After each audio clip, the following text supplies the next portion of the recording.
I had to sort of shift a little bit to get to an outlet so I could use my Dremel. But what I'm going to do is to about here. I already started cutting it down, but I didn't like the way it was cutting with the scissors, so I'm going to use a Dremel. I'm to about here, right about to this line. I'm going to cut away the most of the ridge. I don't need, there can be a little bit left because that'll help with the stability, and maybe a little bit from right here as well. But basically I want it to all come to one line, and then from there on we'll make little channels in the PVC. So.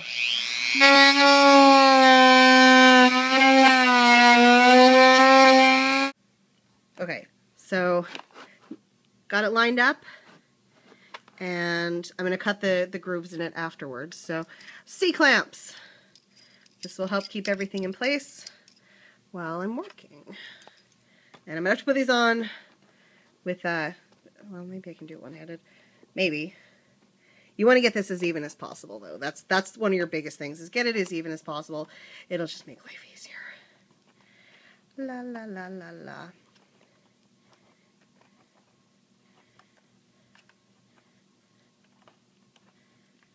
Oh, and in case anyone's wondering what this stuff on my arm is, I was in the hospital this past weekend. Breathing problems. So, yes, even mermaids get breathing problems. Okay. Yeah, bronchitis is not fun. Okay, get one there, and I'm going to put one on the other side, and then we're going to start to drill. Okay, I've got bit on my Dremel. Bit on my Dremel. There we go, focused, yay.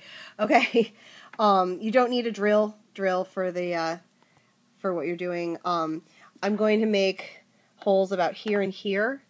You know, you give it at least an inch around, you know, from the edge, because you don't want it any closer than that.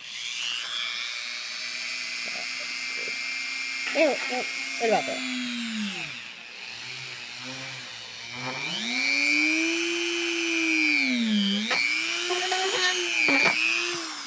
See how easy that was? Right all the way through to the other side. Cool. We're going to do that several times and make sure that the plugs actually fit through. If they don't, then just drill, you know, a little bit of extra around the edge, or get a slightly larger bit to go through. But it's so simple to drill this stuff. Be careful when you go all the way through, if you're on carpet or if you're on wood or something, because you don't want to get the other side. It's very easy to punch all the way through. Once you feel it going through, pull back. Just be careful. Just don't break things. Breaking things is bad. There, I've got one through. You know, I've got more to drill, obviously, but as you can see, it's very flush on that side, and when I get this side in, it's going to be really flush on the other side as well. I'm going to, before I actually secure this permanently, I'll be putting the washers on there so that it has some weight distribution, because you don't want anything to crack. But yeah, that's, I mean, you can see it's not even all the way through yet, but it'll be fairly easy to screw together once you actually get it. So we're going to do that several times on the parts under here that have already been cut. And then from here on up, we'll cut in little grooves. We'll probably trim this down a bit here, because, you know, it's not that big a deal. So, okay, so after using a drill, I screwed both sides in, and looks the same on both sides. It's pretty much like, it's not completely flush, but it's really close. And if you really, really, really are going to get anal retentive about it, like especially if you have a spandex tail as opposed to a neoprene tail, you could actually take a Dremel and sand this down just a bit. You'd have to make sure that you're never going to need to undo it, because otherwise you're going to not be able to. But yeah, you can sand this down a bit so that it's even more flat. But honestly, you're really not going to see it all that much. Plus, we're going to cover it in glue so that it doesn't come untwisted anyway, and that'll kind of flatten it out just a little bit. And you shouldn't have to worry about rough edges with this either. So my next step is going to be trimming this out here. I did take a little bit off here, but I need to make sure that this edge sort of comes in on the inside of this, because we want it to be as flat as possible. We're also going to put the grooves in here down to about here where they stop.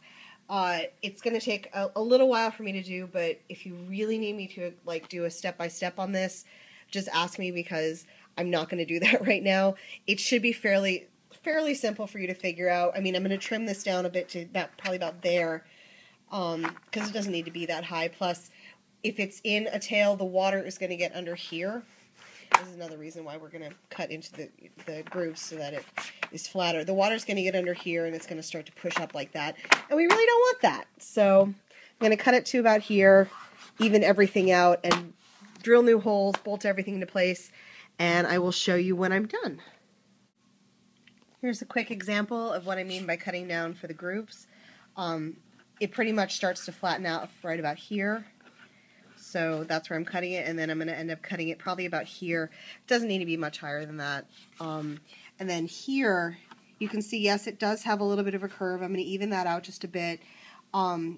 Because the tail has a neoprene covering, it's going to even that out just slightly. If you have a cloth tail, you want to be a little bit more meticulous about where you draw this. You can, if you really, really want, cut this down a bit more so that it's flatter. But you're going to lose a lot of your propulsion because this is where most of the strength is on the blade. So if you want like a really wide fin, I'm going to suggest you do something similar to what I've done here, or just go over. And you can just make a piece that comes over and you can bolt that together on either side. Just again, make sure that you're leaving space for the water to come through, because if you bolt it up on the bottom and completely seal it on the bottom, the water's going to get in and it's not going to be able to get out, and it's going to make it's going to cause all sorts of drag. It's going to make a ballooning problem. It's just not going to be fun. So yeah, that's another reason why we're not gluing everything together. We're just going to put the glue on these so that these don't come unscrewed. We don't want it to be glued together. It doesn't need to be glued together. Once it's all bolted together, it'll be sturdy enough that it'll stay together. Okay, side one is done. You can see everything's been cut out for the channels. Everything lays really nice and flat. Now side two. I figured actually that I would show you what I'm doing here real quick. And how I'm getting the channels so even. Although they look it. Okay, so don't need that piece there. What I'm doing is taking the scissor and just using the edge on either side as a guide, and then just snipping off the bottom part. So it's very simple. The only hard part is when you get down to the channels down there. You will need a blade to cut into it, so be careful when you're doing that. And now the back's done. Woo! Doesn't look all that great yet, but it will. It will. Also, this will probably happen to your Dremel. Not much you can do about that. That's just extra plastic that has sort of built up from being melted. So now I've got the holes in thing. Yay. You can pretty much do this in any pattern that you really want. Focus. You don't have to put them in all these places. This is just where I found works for me. I might put a couple more here just to, keep everything together. I'm not too worried about it. Once it's bolted onto the blade here and here, then it's not going anywhere. It's really not. I am gonna, I'll show you when I'm done. I'm gonna trim these down. So I've got one on here. Trim the edge around there. You can see it on the back. Using regular washers here. They do spin, but again, I'm going to put glue on it, so not that big a deal. And yes, they will eventually, they are stainless or zinc or whatever, they will eventually start to rust. That is a big issue with the reason I try to use all the nylon stuff. I couldn't afford at this time to get neoprene washers for everything. Plus, I haven't tested them yet to see how sturdy they are. So for right now, I'm going to use metal. In a neoprene tail, it's not going to show through. It's not going to get through the rubber. However, in a cloth tail, it probably will, and it will stain. So be careful of that. Come on, focus. Eventually, you're going to run into the problem of it's too long for what you're trying to do, and you don't want that extra, piece coming out there. So you actually can just use scissors to snip it. It's really not that hard to do. Come on, focus. I can't really do this right now because of the angle everything is at. But you can also snip this piece too. Just make sure you don't snip it too short. You want to snip it, just make sure, you know, measure it. Just measure it on the edge, sort of like that. Quick demonstration on how sturdy it is. That side's bolted together, this side is not. You can see it's much more floppy on this side. Again, you don't have to do two. You can just bolt one piece to the fin itself. I would suggest doing it on the top because that'll even out the top part, but that's up to you. But yeah, less floppy. And here it is finished. I trimmed off a bunch of little stuff in the channels because it just really didn't need it. It's going to be sturdy enough as it is the way it is. I am going to put glue on everything and then let it sit overnight. But for right now, all the hard construction is done. So, yay! When using the glue, make sure you're in a well-ventilated area because this stuff is potent. Very potent. Okay, so what I usually do, I just sort of slather it on. Yeah, the thing's going to move a little bit. I slather it on like this. It equals itself out to be all nice and clear. But I do this so that the washer doesn't move, so that it's all pretty much just one piece. And this glue takes probably about an hour to finish curing. Well, I'm sorry, to finish drying, but to finish actually curing, it takes about a day. So I can flip this over in the morning easily, and it's not going to stick to anything, but the glue won't technically be dry until about 24 hours from now. So if you're going to use it, wait at least 24 hours after you put the glue down. I might put just a couple drops on the inside here. I don't want to seal it completely because, again, we don't want the bubbling or the ballooning effect.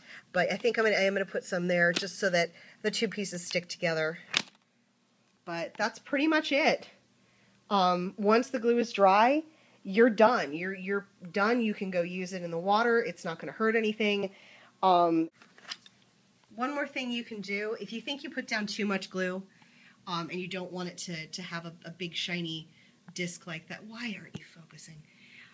You don't want to have a shiny disc like that. What you can do is take one of these extra pieces that you already cut off and just sort of smooth it out. Scrape around the edges. I mean, I stopped the video for, I think, a minute, and you can see it's already starting to cure. So you got to do that really quickly. Sort of smooth it out, get off the excess, I mean, these little bits aren't really going to matter, but still, you know, do what you got to do. Make it look as pretty as you want it to. Again, it's going to be on the inside of something, so you're not going to see it. But I do the glue, again, to smooth everything out, so that it's not so mechanical looking when it's inside, especially inside a spandex tail.